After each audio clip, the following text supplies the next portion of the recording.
majority of people, that is not necessarily the case. Not that like they're in conflict, but they're just different.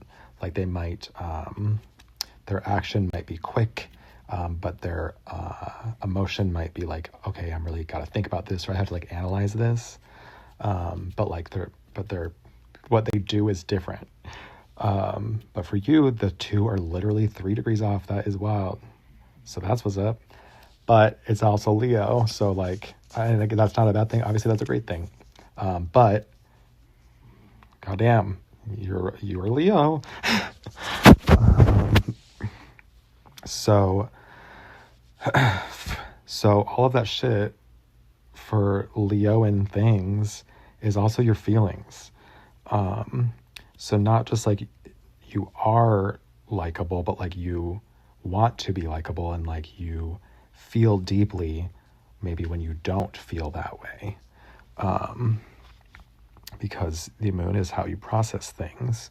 So you probably need that emotionally to like be, and it probably feels not so good at all, because it's everything to you. It's your processing and like your core self, when that might not be the case. And so that's important, just maybe to recognize and realize that like it's okay, like that's just there is an alignment in your chart, and that's awesome, and it's great for other things probably,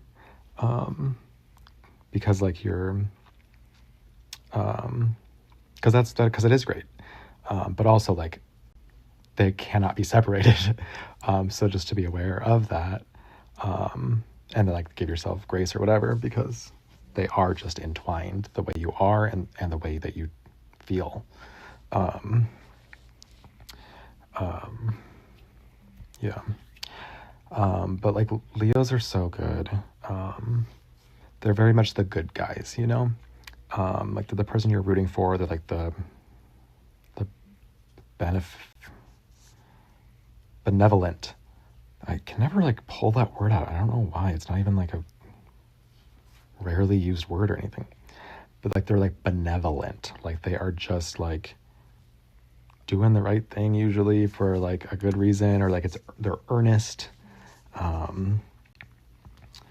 So just know that like you are a person that people love or will love. Like don't worry about that at all. And like you're probably doing the right thing, because like your core self like knows like what is good, and because it's the 9th house placements, you're probably like a person that is doing the right thing for good reasons, and with the education and knowledge to back it up, or at least seeking that probably.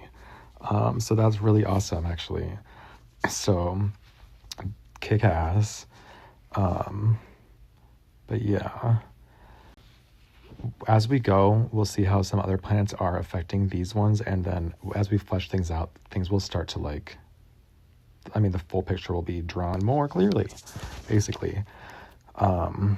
So if these feel a little bit like maybe right now, we'll see how they click once we get everything else going and connected and aspected. But so we have your identity and your feelings are literally the same. Oof. Just kidding. Oh yeah, also I should say the Leo moon in the 9th house is at 22 degrees, which is a critical sign for fixed signs, which Leo is a fixed sign. For each set of 3 elements of the signs. So there's 3 fire signs. We have Aries, Leo, and Sagittarius, fire signs of the 12 zodiac. There's cardinal signs, which Aries is for the fire. There's fixed signs, which fixed is Leo for the fire. Yep.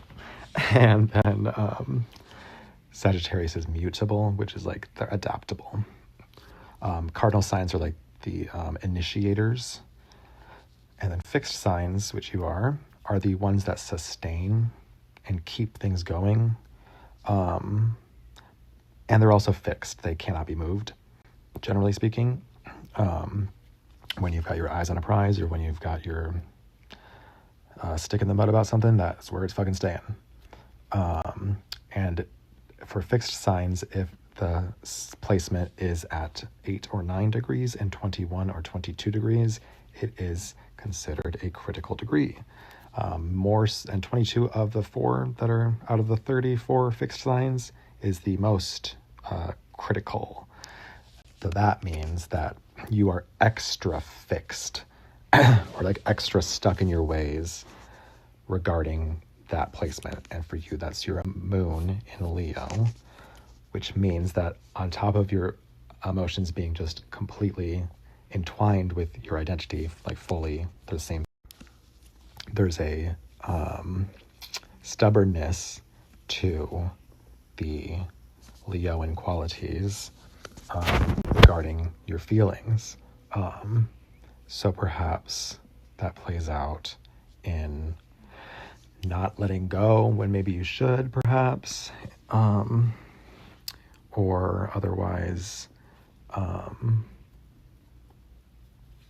just really like letting feelings stick with you maybe for too long, or like, yeah, I guess just not letting go in general, because you could say that about a lot of different specific scenarios. But I guess like if you want to feel bad, you probably are like, nope, that's how I'm fucking feeling, and it's gonna be bad or good or whatever as long as I've decided it's gonna be. So maybe like there's a openness that you could have to let yourself be influenced by people around you, or by choices that you make for then yourself, to nurture yourself, to be like, you know what, I am going to let my mood change. I am going to like let myself be a little bit movable and a little bit less fixed. And not that fixed is a bad thing. It's a good thing. It's great to be stuck in your ways about something, or to be steadfast in whatever you might believe or do. That's, amazing. But, adjustment is also good too. Sometimes, don't like let people tell you what to fucking do. I wouldn't say that, but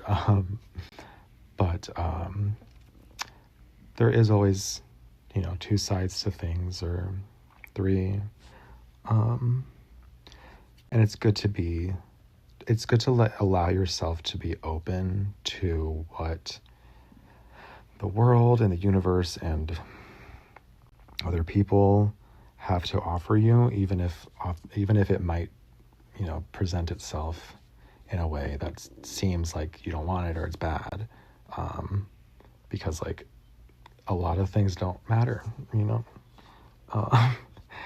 and you can let people do whatever the fuck they want, and you're still gonna be you, and you are still gonna be you, because your identity is in its sign that it's strongest, and it's conjunct to your feelings. So like you are already very there in terms of alignments.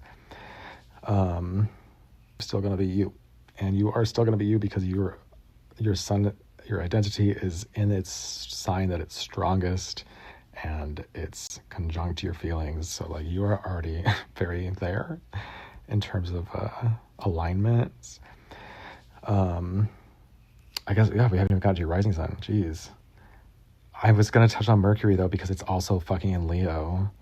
But it's at 9 degrees, so it's like 10 degrees off. So it's not technically a conjunction or whatever, but it's literally still there.